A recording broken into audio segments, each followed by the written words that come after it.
few Americans really understand how much of our land has been taken over.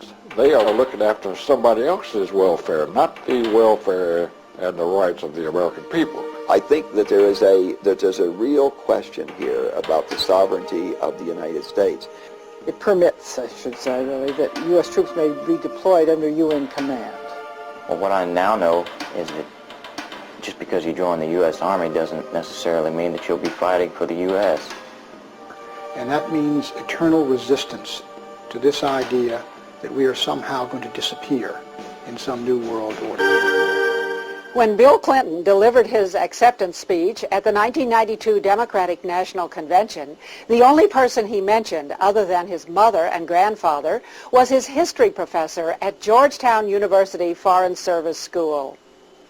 As a teenager, I heard John Kennedy's summons to citizenship. And then as a student at Georgetown, I heard that call clarified by a professor named Carroll Quigley. Professor Quigley's 1,300-page book, entitled Tragedy and Hope, described the small elite, which he said actually runs the United States. Quigley labeled it the network and said it consists of men who are cosmopolitan and international, close to governments, equally devoted to secrecy and the secret use of financial influence in political life. Quigley wrote that this network always prefers big government, big federal spending, large foreign giveaways, and the stability of a planned society rather than the uncertainties of the free market. Professor Quigley taught his student from Hope, Arkansas, how to tap into the power centers of the network. When Bill Clinton became president, he surrounded himself with people who shared that vision. When Bill Clinton took office in 1993, he appointed his Rhodes Scholar roommate as his personal foreign policy advisor. Strobe Talbott had spent 22 years as a writer for Time magazine, where his writings revealed his eagerness to get rid of patriotism, American sovereignty, and independence. In the July 20th, 1992 Time, Talbott wrote an article entitled The Birth of the Global Nation. He enthusiastically predicted that in the next century, nationhood as we know it will be obsolete. All states will recognize a single global authority. In fact, wrote Talbott, national sovereignty wasn't such a great idea after all. Talbott bragged about how our national sovereignty and independence have already been diminished by the International Monetary Fund and the General Agreement on Tariffs and Trade, or GATT agreements. He boasted that the internal affairs of a nation are no longer off limits to world government. For his article, Talbott received an award from the World Federalist Association, a group committed to world government, and a congratulatory letter from Bill Clinton. Later, President Clinton appointed Strobe Talbott to the number 2 post in the U.S. State Department. Strobe Talbott and those who dream of putting the United States under a single global authority know that Americans will never vote for world government. So instead, they talk about global governance, a global village, a global neighborhood, a global economy, a global commons. That means the sea, the air, and outer space. They talk about reforming the United Nations and expanding NATO. The solution to the problems they raise is always more international agencies wielding more and more control over American land, private property, natural resources, economy, trade, military forces, and even our personal relationships. The global governance bureaucrats in the Clinton administration have a close working relationship with the bureaucrats in international organizations. Together they use 2 principal techniques to increase the power of global organizations: treaties and international conferences. November 20th, 1989. With much fanfare and plenty of pictures of children, national news media announced that the United Nations adopted the Convention on the Rights of the Child. The United Nations agreed that all countries should make sure that the rights of children everywhere are protected. A treaty to protect children? Not according to constitutional attorney Michael Farris. If the UN Convention is ratified, parents can't spank their children, they can't take them to church, without a supervisor from the UN looking over their shoulder, making sure that they like what's going on. They can't choose alternative forms of education, either within the public schools or home schools or private schools. They cannot make decisions that keep their children away from pornography or other kinds of illicit material because the child has freedom of access to information. They lose control of any decision making that would go against the politically correct thinking of the day. This treaty proclaims broad rights of children, which presumably can be asserted against their parents. Article 12 would give the child the right to express his own views freely in all matters. Article 13 gives the child the right to receive information through the media of the child's choice. And Article 31 gives children the right to rest and leisure. The Convention on the Rights of Children goes on to prescribe that the education of the child shall include support of the United Nations, global education, multiculturalism, feminism, and environmentalism. And who will decide whether parents are obeying the UN Treaty? A United Nations committee created by Article 43. We should not have people outside this country mandating how we'll educate our children, what we'll do for our kids, when we'll do it, or what they'll read, or what they'll be exposed to, and what parental control will be. I don't really believe that our government should interfere substantially with child rearing. It would be wrong for states to tell parents what they could or what they should do with their children, or for the federal government.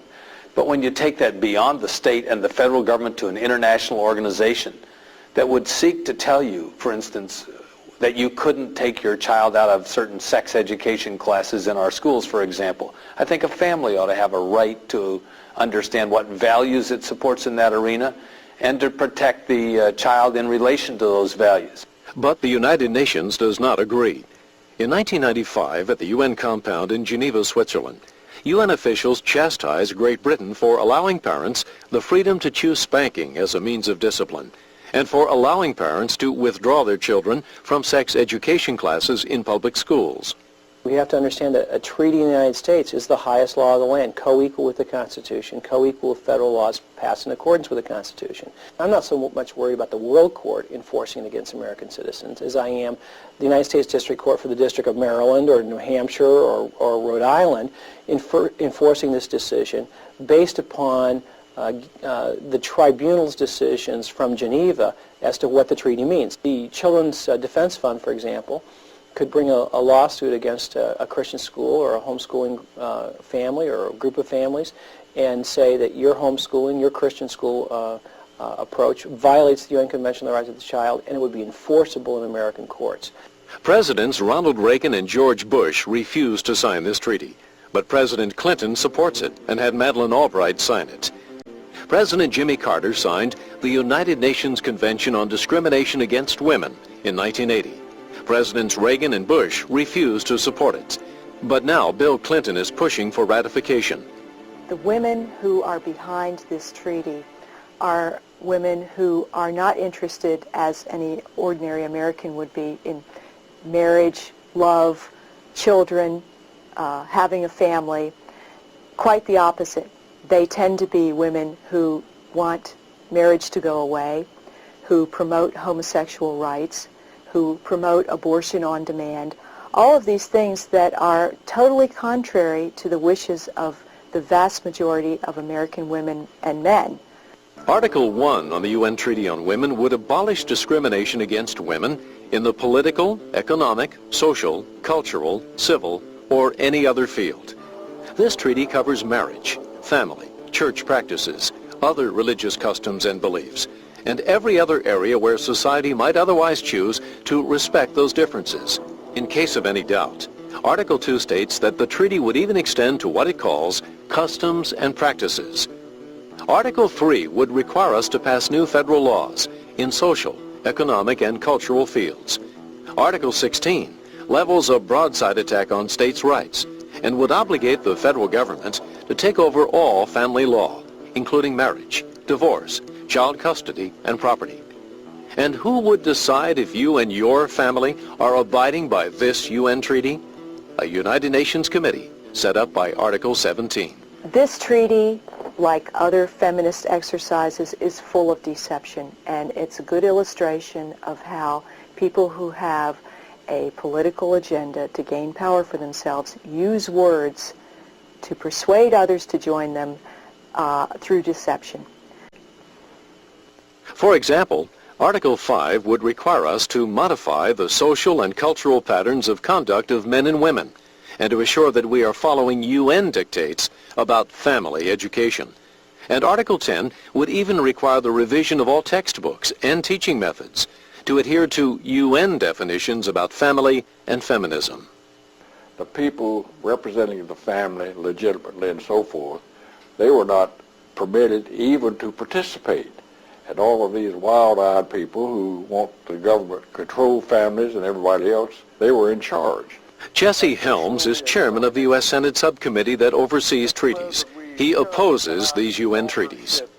Well, of course, these treaties that emanate from the United Nations, they are looking after somebody else's welfare, not the welfare and the rights of the American people. And that's the reason I look askance at every one of them. Meanwhile, the Clinton administration is pushing hard for another series of treaties that would give international organizations control over our national economy. The Chemical Weapons Treaty purports to ban chemical weapons, but many critics believe this will seriously damage U.S. national security. There are parts of the treaty that seem to suggest that you cannot put intelligent limitations on the export of technology, that everyone who signs the treaty must trade freely in all of the technologies of chemical warfare. Well, of course, every other country in the world would love it if they could have immediate required access to American technology in this area. We probably have the most sophisticated such technology in the world. I don't want to export that technology. I don't want there to be a treaty out there that even hints or suggests that we have to. That's something over which we must exercise control, and we must make the judgments. We, meaning leaders whom we can hold responsible. But the UN Chemical Weapons Treaty provides no such accountability. Though it would give both allies and enemies our most sophisticated technology, many dangerous countries, such as Libya, Syria, Iraq, and North Korea, have not signed the treaty. Other countries with significant chemical weapons arsenals, such as Iran and Russia, have indicated that they will not comply with the treaty. In spite of the potential damage to U.S. national security and the unverifiable and unenforceable nature of the treaty, the Clinton administration succeeded in getting the U.S. Senate to ratify the Chemical Weapons Treaty in 1997. The Chemical Weapons Treaty, of course, doesn't do one thing to protect the American people against chemical warfare. Yet it has caused many people to have a false sense of security. It's interesting. We have a new chemical weapons ban treaty for which the people that are most likely to threaten us are not a party to. It's not much of a treaty. What did we accomplish with it? We accomplished nothing other than limiting ourselves to have a weak negotiating position with those very adversaries that we face today. Another dangerous UN treaty that would damage our national economy is the law of the sea. Nearly 3/4 of the world's surface is covered by water. American companies harvest minerals from the sea that are important to our industrial and military defense. In the late 70s, the Carter administration developed a treaty that would effectively give the United Nations decision-making authority over the world's vast ocean riches. And we have succeeded in adopting a convention covering practically every aspect of the uses and resources of the sea. But President Ronald Reagan opposed the treaty. Doug Bandow worked on the law of the sea during his administration. It really did two things. The first is it established a principle of essentially socialism. It said that all of the unclaimed resources on the seabed would be owned by, as they put it, the common heritage of mankind. What they meant, of course, was by the United Nations. And the ownership would be vested in governments around the world. And he saw that as utterly inconsistent with the principles of free enterprise. His second concern was the way the UN would implement that principle, which was essentially to create another United Nations called the International Seabed Authority. And that seabed authority would have under it, its own corporation, the enterprise, to go mine the seabed on behalf of the governments of the world. And this would run like the United Nations. It would have a council and an assembly and committees and a huge bureaucracy. It would be taking money from the West, the industrialized countries, and giving it to third world countries. So it would be part of this whole scheme of what was called the New International Economic Order, an attempt to take money from the West and hand it out to third world governments. Well, he saw this kind of a mechanism as being utterly inconsistent with American interest, and he was quite willing to stand up to the rest of the world and kill the treaty for that reason. The Clinton administration has revived the law of the sea treaty. It locked the United States into the World Trade Organization. The World Trade Organization is basically a UN of world trade, a Supreme Court of world trade, which will basically dictate to countries whether or not they're violating world trade rules. And world trade rules take supremacy over all internal laws of various nations. So what you got is sort of a global Supreme Court handing down orders to nations and states, and it's got the capacity to allow countries to fine one another. But the goal of this basically is to subordinate national decisions to global decisions, and all national decisions done in the national interest to the exigencies, if you will, of world trade. In other words, if your national decision interferes somehow with world trade, for example, if Americans have a Buy American policy, the World Trade Organization will come in and say, that violates global trade rules, you have to change your laws. The World Trade Organization, headquartered in Geneva, sets, administers, and enforces global rules of trade. It includes a legislature, an executive branch, and a Supreme Court that decides trade disputes, whose rulings cannot be vetoed by any nation. Despite assurances from GATT proponents that passage of this treaty would not interfere with the sovereignty of the United States, in its very first case, it ruled against the United States. The first country sued under the World Trade Organization was the United States of America. We were sued under it by the Venezuelans because we would not accept fuels that did not meet our clean air standard. Well, we worked long and hard to clean the air up in this country. We lost the suit in the World Trade Organization, and now a body of people in the World Trade Organization, most of them not our friends, most of them actually our enemies in terms of foreign policy, have now dictated that we'll import dirty fuel and burn dirty gasoline in California because we've signed a treaty, a GATT treaty. And this is the great threat here. The World Trade Organization is one of about 4 or 5 organizations which I believe the proponents of the New World Order hope to create into a global world government. Would give much control over U.S. land, energy, and private property to various agencies of global governance. Scientist and ecologist Dr. Michael Kaufman discovered the then secret 1,000-page document written to implement the Biodiversity Treaty. People need to understand that this innocent-looking 18-page document is a time bomb waiting to go off.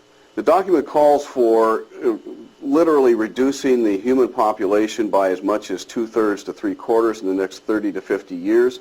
It could set aside up to 1/2 of the American landscape into wilderness areas interconnected by wilderness corridors, all surrounded by human buffer zones in which human activities are highly regulated. Dr. Kaufman's maps are based on United Nations documents.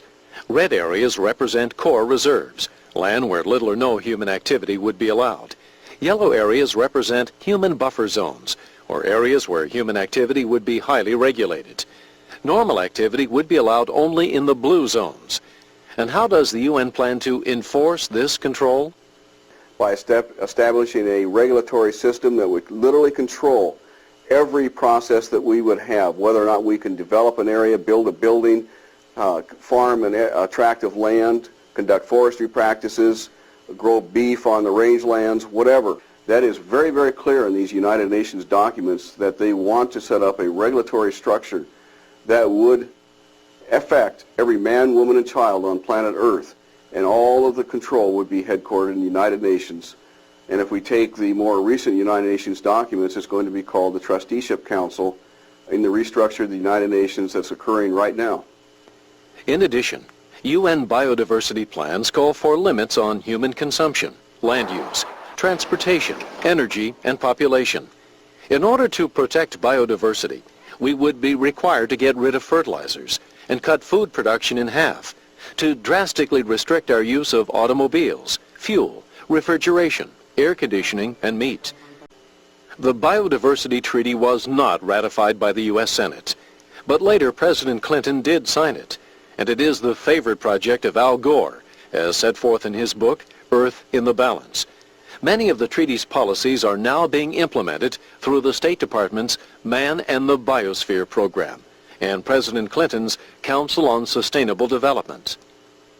And the Man and the Biosphere program, as revealed in the U.S. State Department documents as well as UNESCO documents, clearly show that the Man and the Biosphere program actually is the first step in implementing the Convention on Biological Diversity. And there are 47 of these Man and the Biosphere programs around this nation that occupy about 51 million acres of U.S. soil. So it is very actively and aggressively being pursued by this current administration to implement the provisions of the Convention on Biological Diversity, even though it has not even been ratified. Another treaty designed to grant control of American property to the United Nations was ratified by the U.S. Senate back in 1972. The World Heritage Convention conferred on the UN organization called UNESCO special powers to designate selected American treasures as World Heritage Sites and to develop regulations and policies concerning their use. Independence Hall and the Statue of Liberty have already been designated World Heritage Sites under UNESCO. World Heritage Sites are many of our national parks. In fact, 68% of our national parks land base is now under UNESCO's World Heritage Site. And that includes the symbol of independence in America, the Independence Hall, the Statue of Liberty, Yellowstone National Park, Monticello, Carlsbad Caverns. My goodness, I could go on and on and on. There are 20 of these sites. And the American people didn't even realize this was happening. It was done in secret. Yellowstone National Park is a World Heritage Site. In 1995, a mining company tried to buy land outside the park to develop a gold mining operation. However, President Clinton invoked the UN's World Heritage Site Treaty, deferring ultimate authority not to the Environmental Protection Agency, a U.S. agency, but to UNESCO, to which the United States doesn't even belong. UN officials declared the mine in violation of the UN treaty. The environment is being used for a power struggle. The environment is being used for centralized government. The environment is being used to make a one-world government. And if you don't think this is not occurring, just see what's happening in the United States. Congressman Don Young represents a growing number of Americans concerned about United Nations takeover of American land and property. He introduced the American Sovereignty Protection Act to restore authority for decisions about U.S. lands and property to the American government. This is an awakening call that we are facing a battle against those that want to destroy a great United States of America. Few Americans really understand how much of our land has been taken over by the UN or UNESCO. All these treaties are dangerous attacks on American freedoms, national security, land ownership, and private property. Every one of these treaties involves setting up a new global bureaucracy that would have some kind of obnoxious control over American citizens, or our families, or our schools, or our businesses, or our use of natural resources and energy, or our land. And together they add up to what is meant by global governance. Treaties are one road to global governance. United Nations conferences are another. These global conferences pretend to be democratic conventions of representatives of more than 100 nations who come together to vote for plans they all agree on. Nothing could be further from the truth. The policies are all written ahead of time, and the so-called delegates are manipulated to produce what is called consensus. The consensus is never submitted to Congress, but the Clinton administration goes right ahead and carries out these policies anyway. The people from other countries who go to these international conferences seem to be envious of America's high standard of living and private property. In 1996, at the UN Habitat Conference in Istanbul, Turkey, the consensus decided that the United States should provide housing for people all over the world. And at the UN World Hunger Conference in Rome, the consensus decided that America should take on the task of feeding the whole world. Now President Clinton is planning on going to a world conference in Kyoto, Japan. It is widely predicted that the consensus in Kyoto will bind us to reduce U.S. energy consumption by 1/4, and that would have a devastating effect on America's standard of living and on the ability of U.S. wage earners to support their families. Senator Chuck Hagel co-sponsored a Senate resolution denouncing Clinton administration plans to sign the controversial global warming treaty. His resolution gained near unanimous support. There are essentially 5 major problems with the global warming treaty as it is now being conceived and probably presented. One, there's no clear, concise science that shows that the globe is warming up. At best, the science is contradictory, it's inconclusive, it's unclear. Second, the economic consequences. The economic consequences, we know for sure, would be disastrous, would be devastating to this country, driving industries out of this country. We would lose millions of jobs. Energy costs would go up. Productivity would go down. Standard of living would go down. Third, if in fact you want to curb greenhouse gas emissions, you certainly don't do that by binding the developed nations and let all the other countries, 130 of the so-called non-developed countries, including China, India, Mexico, South Korea, and others, off, because they will be, within 10 to 15 years, the largest emitters of greenhouse gas emissions. Fourth, national sovereignty. This cuts right at the heart of national sovereignty of the United States of America. We, in essence, if we signed this treaty, would be saying we would allow an international body to come in and dictate to our industries, our businesses, our people, what they could do and what they couldn't do. Use of what energy, which sources of energy, the cost of energy. And fifth, national security implications. If this treaty was signed, it would have disastrous implications on our national security. It would mean that we would have to fly less. We would shut down many of our training programs for tanks, armored vehicles, for ships. To me, that the United Nations is not a place for open debate. It is not a place for people to share different ideas and for freedom to reign. It is a place instead where the United Nations has an agenda, and they have set the agenda beforehand, and people come to the table in order to find out what their working orders, what their marching orders are, and then they are to go back home and implement what the UN's agenda is. Who directed the consensus on women's and family issues? I mean, I shot this picture of Bella Abzug as she came to the opening ceremony in Beijing. My own description of her is that she was the Empress of Beijing. In the New York preparatory conferences prior to the conference in China, she was very visible on the floor of the General Assembly when they had the prep meetings, orchestrating action on the the various sections of the draft agenda that was going to be considered in Beijing. I mean, she had privileged access. Regular run-of-the-mill private citizen Americans could never have gotten access that Bella Abzug had. And she was like a symphony conductor, just orchestrating the whole thing. All the UN bureaucrats not only know Bella Abzug, but they defer to her, they speak of her with respect, they recognize her when she's in the audience, and they invite her to be involved in their meetings and conferences. Bella Abzug is one of the driving intellectual forces in shaping the UN agenda. And of course, her agenda is always what it has been. She was frank enough about it when she was in Congress. She is in favor of destroying the foundations of American society and family life and destroying the foundations of the American economy and replacing it with socialism. When the American delegation returned to the United States, Madeleine Albright announced that Beijing had produced an international women's movement of activists, advocates, and advisors to the nations of the world. The Clinton administration set up the President's Interagency Council on Women, a federal entity composed of high-level representatives from 30 federal agencies, whose mission is to implement the commitments under a document called Bring Beijing Home. Bella Abzug boasts that work is underway to promote her platform in high schools, colleges, and universities. And Congress and the American people never had the chance to vote on any part of it. The most revealing thing about the 3 UN conferences that I have attended is that they have a very set agenda. The United Nations is trying to impose its ideas on the rest of the world. But how are they going to pay for it?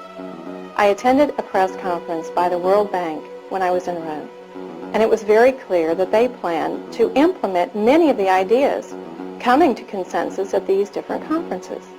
And who is the biggest funder of the World Bank? The United States is. The global conference that had the least media coverage in the United States was the UN World Summit for Social Development held in Copenhagen, Denmark in 1995. That's where UN officials worked for consensus on a really extraordinary plan to finance their goals for global governance. At Copenhagen, James Gustav Speth, a Clinton-appointed UN official, called for a global tax on foreign exchange transactions. This plan would give the UN a steady flow of trillions of U.S. dollars without any action by Congress. Michael Schwartz attended the Copenhagen conference. What he proposed is a tax on international currency transfers and a tax on international travel, which would be collected by the central banks that did the international currency transfers. So nobody would notice that they were being taxed.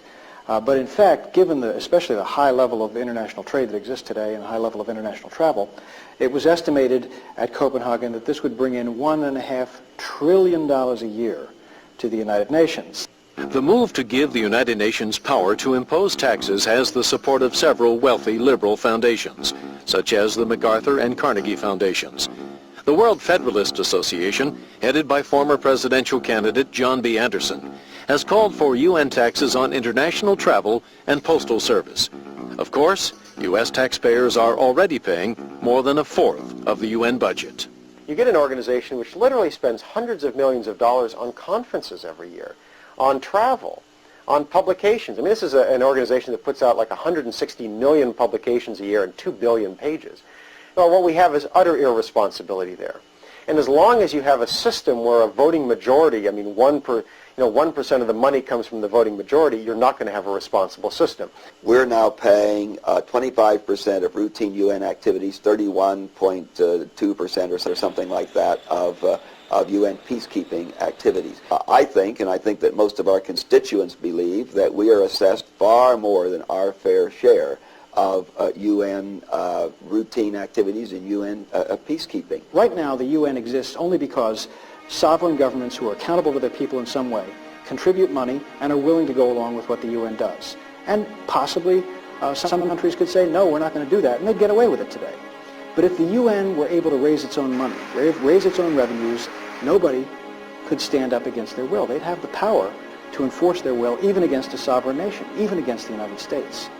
The Clinton administration is moving rapidly to transform all these treaties and conferences into U.S. policies, even when we haven't ratified the treaties and haven't agreed to the so-called consensus produced by the UN conferences.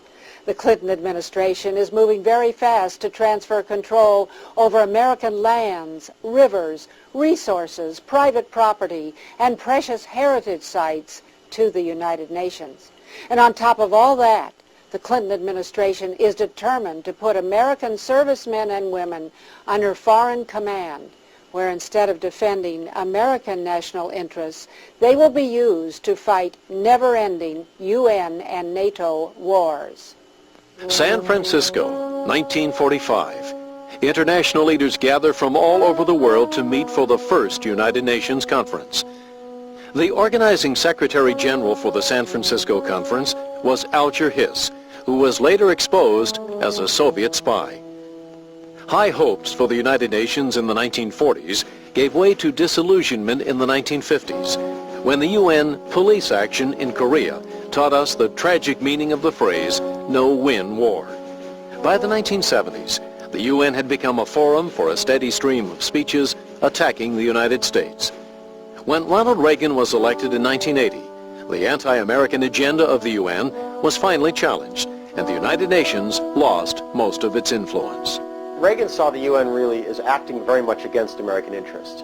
That it was being used by the Soviet Union, it was being used by a very radical third world majority that called itself the Group of 77 So he felt that the UN had to be dealt with very strongly. That's why he appointed Jeane Kirkpatrick, for example, somebody who, in his view, would go to the United Nations and take down that kick me sign off the United States.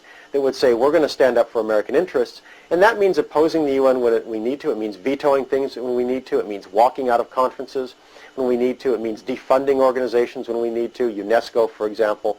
So he took a very tough stand. I mean, he was willing to have the United States participate, but his view was, we've got to transform the way we're there. But then President George Bush revived it in order to make it a sponsor of his Persian Gulf War. Bush introduced a new phrase to the American public. Out of these troubled times, our fifth objective, a new world order, can emerge. Now we can see a new world coming into view. A world in which there is the very real prospect of a new world order. President Bill Clinton was glad to define this new world order by demanding ratification of all the UN treaties that Presidents Reagan and Bush had rejected. The Clinton administration is pushing hard for the Biodiversity and Climate Change treaties, for the Law of the Sea Treaty, and for the UN Treaty on Women, and for the UN Treaty on the Rights of the Child. And the global governance advocates of the Clinton administration are also demanding a new and controversial role for America's armed services. Somehow I don't feel that President Clinton distinguishes in quite the same way that President Reagan did between the United States and the United Nations. I think President Reagan had a very strong sense of American identity and of American citizenship. And I think he was very deeply attached to the American tradition and to American men and women, but to American freedom. And in May of 1994, Bill Clinton signed Presidential Decision Directive 25. This changed the mission and purpose of America's armed forces. PDD 25 authorizes the President to deploy U.S. forces into conflict without the consent of the Congress. That bothers me a lot because our Constitution requires that a declaration of war requires the consent of the Congress. Two, I'm bothered by the fact that it permits, I should say, really, that U.S. troops may be deployed under UN command. What makes UN command so very dangerous is that it would put U.S. forces under commanders and with other groups with whom they, are not familiar, with whom they have never exercised, whose language they do not speak, and who do not know them and don't know what they can do and what they can't do. So I think that the capacity for damage and the danger is really magnified under any kind of operation that takes place under UN command. Witness Somalia. Under PDD 25, American troops were sent into that country's civil war under foreign command as so-called UN peacekeepers. American forces were ambushed, leaving 18 American soldiers killed, plus 54 wounded. On television that evening, Americans saw Somalians dancing on jeeps and dragging a dead American serviceman through the streets. Our Rangers should not have been in the streets of Mogadishu unless we had complete operational control. U.S. forces were not sufficiently heavily armed. They had asked for, their commanders, their American commanders, had asked for heavier armor and heavier weapons, and they had been turned down under the peacekeeping policies that were formulated by the same people that formulated PDD 25. Parents of two of the slain American soldiers spoke to a Senate subcommittee. I told the President today that Casey did die in vain. My son's death served no purpose. His courage and sacrifice have been wasted. When Al Gore, our Vice President, tells the parents of the young men who were shot down in that friendly fire helicopter accident over Iraq, you should be proud of your son who died as a UN soldier. That was a wake-up call to a lot of Americans. As a congresswoman, it bothers me because most young men and women who sign up for service in the United States Armed Forces pledge to give their all, their life, their liberty, their pursuit of happiness. They lay everything they have on the line to serve America. But most young men and women wouldn't lay everything they have on the line to serve another nation.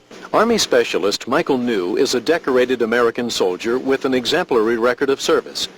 On October 2nd, 1995, Michael New's Army commanders informed him that he would soon be ordered to Macedonia as part of a UN peacekeeping operation. But unlike previous U.S. involvement in UN exercises, this mission would be different. When we fought in Korea, we fought there as U.S. soldiers, side by side with soldiers from other countries in pursuit of a UN goal, with the understanding that we also had a vital national interest that was being pursued there. When our soldiers go to Macedonia, they go there in effect as UN soldiers. They wear the UN insignia. They give up their Department of Defense, their DOD identification card. This is the first time in history where we've had all the combination of factors of UN foreign commanders, UN uniforms, and clear direction to stop being exclusively a United States soldier. Taking the UN identity card, for example, into Macedonia was one of the requirements. When the order first came down, I was stunned. I was shocked. It just struck me as wrong. How could they do that to me? How could they ask me to swear an oath of loyalty to America and then expect me to turn around and forget about that oath by putting on someone else's uniform? Michael New decided to approach his commanding officer. I went to my commander, and I told my commander, very simply, I took an oath to defend the Constitution of the United States of America against all enemies, foreign and domestic. My Army enlistment oath is to the Constitution, and in that oath I cannot find any reference to the United Nations. Specialist New was court-martialed for refusing to wear the UN uniform. Michael New's case is the first time where there's a real test of the sovereignty of the United States of America in a way that positions the Constitution against internationalist thinking. And the question is, does the United States government have to obey the laws of the United States in the area of deploying our troops? And I think it's a very important question that we answer. Well, what I now know is that just because you join the U.S. Army doesn't necessarily mean that you'll be fighting for the U.S. What troubles me about this is that there is a general tendency, I think, on the part of our leadership, and it isn't, again, just this administration, although it's reached kind of a crescendo in this administration, that we need to submerge the goals and the sovereignty of the United States to the goals and the sovereignty of the United Nations. I think that there's a real question here about the sovereignty of the United States. The Michael New case exposed the plan to transform American troops into a United Nations army. And the American people are simply not going to put up with that. So now the advocates of global governance have come up with a new plan. A treaty to expand NATO will soon be submitted to the U.S. Senate. If it is ratified, it means that American sons and daughters will be obliged to defend the current borders of Poland, Hungary, Czechoslovakia, Romania, Slovenia, and all the other countries that join NATO in the future.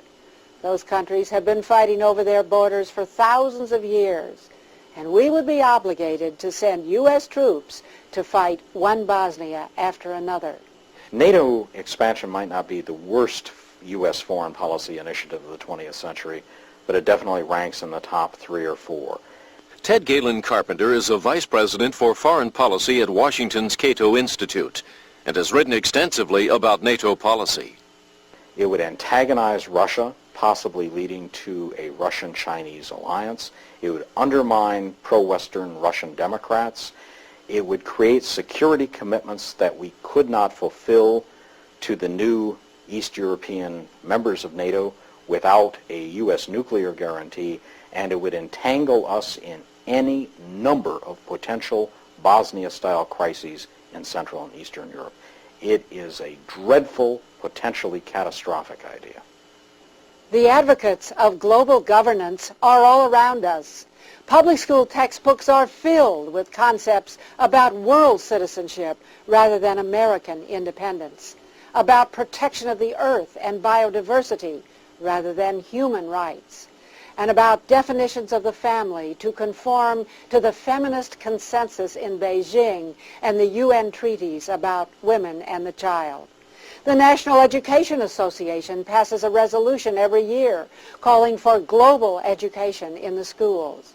I received this letter from Walter Cronkite, the longtime icon of television news, asking me to contribute to the campaign for global change. He urged a global call for a reinvigorated United Nations, permanent UN peacekeeping forces, an international court, and a strong commission for sustainable development that would restrict our private property rights. Global treaties and conferences are a direct threat to every American citizen. They are an assault on your right to raise and educate your children as you see fit. They are an attack on your ownership of your private property and on American ownership of our national treasures, such as our national parks. They are an attack on your pocketbook, because if the UN ever gets taxing power, there's no limit to how much of our money it can grab. And they are an attack on the American standard of living, because their goal is to steal American wealth and redistribute it to the rest of the world. Global treaties and conferences are an assault on the soul and the sovereignty of America, because they mean that young American men and women will be sent around the world on phony peacekeeping expeditions. Our Declaration of Independence and United States Constitution are the fountainhead of the freedom and prosperity Americans enjoy. That freedom is threatened now. The price of liberty is eternal vigilance. It's time for Americans to be vigilant so that treaties and conferences do not steal our precious and unique heritage. That's why we produce this program, so that you and other Americans will know the truth, and together we will resist global governance. Watch for treaty votes in the U.S. Senate. Make your voice heard when it counts, and show this program to your friends. Truth is the best weapon against global governance.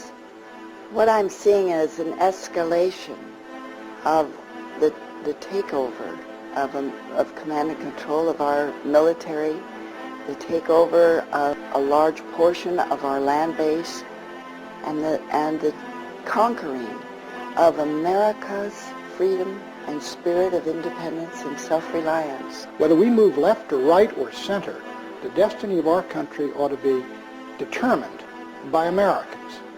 And to see our own leaders surrendering that sovereignty to global institutions, it seems to me eerily approaches a sellout and a betrayal of the Founding Fathers and of the idea for which America was founded.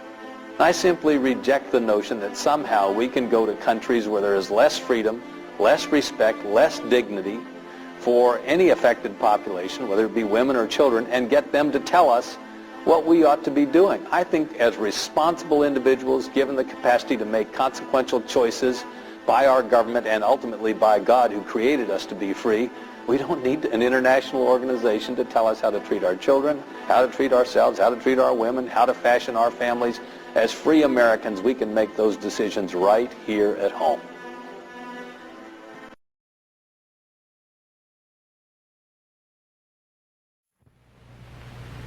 Hello. In the traditional motion picture story, the villains are usually defeated. The ending is a happy one. I can make no such promise for the picture you're about to watch. The story isn't over. You and the audience are part of the conflict. More human beings were slaughtered in the 20th century than in all previous centuries combined.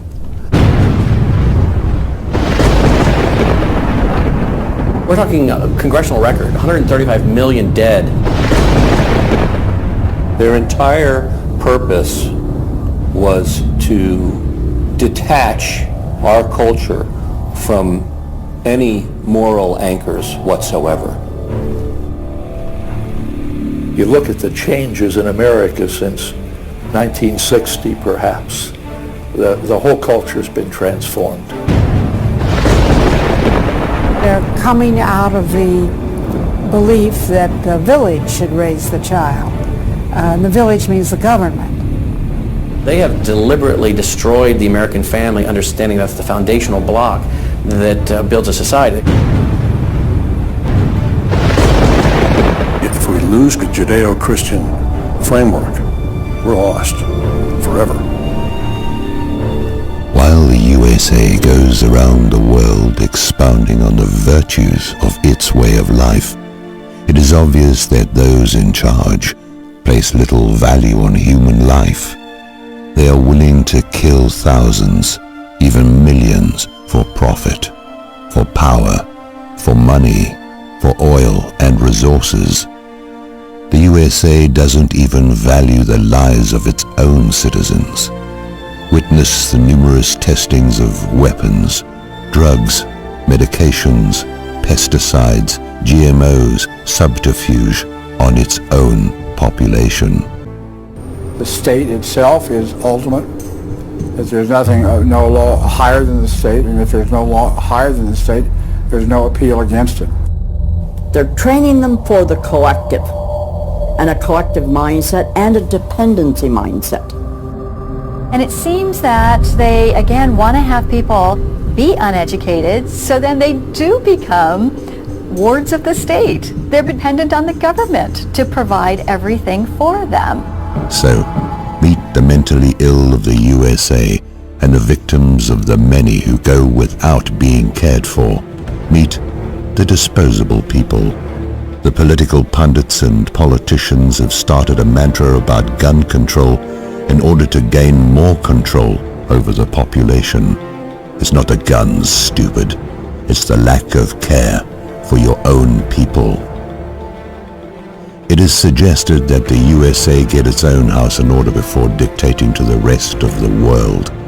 Use the many blessings and resources of the land, the people, for your own, and not for trotting around the globe, killing others for profit, whilst those at home suffer. The capitalist system sees people as a disposable commodity, to be thrown out if not productive or useful in some way. The American dream. You have to be asleep to believe it. Once people figure it out, they're going to do what people everywhere do. They're going to start protesting and they're going to start revolting. And when that happens, that's when the powers that be feel threatened and they use the power that they have.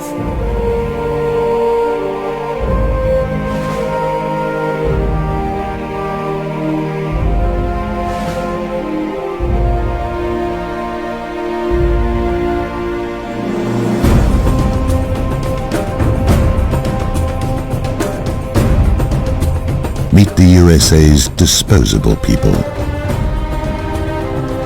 Oil soaked and fracked. Food poisoned.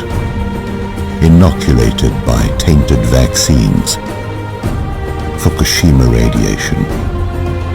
Trapped by mainstream media propaganda.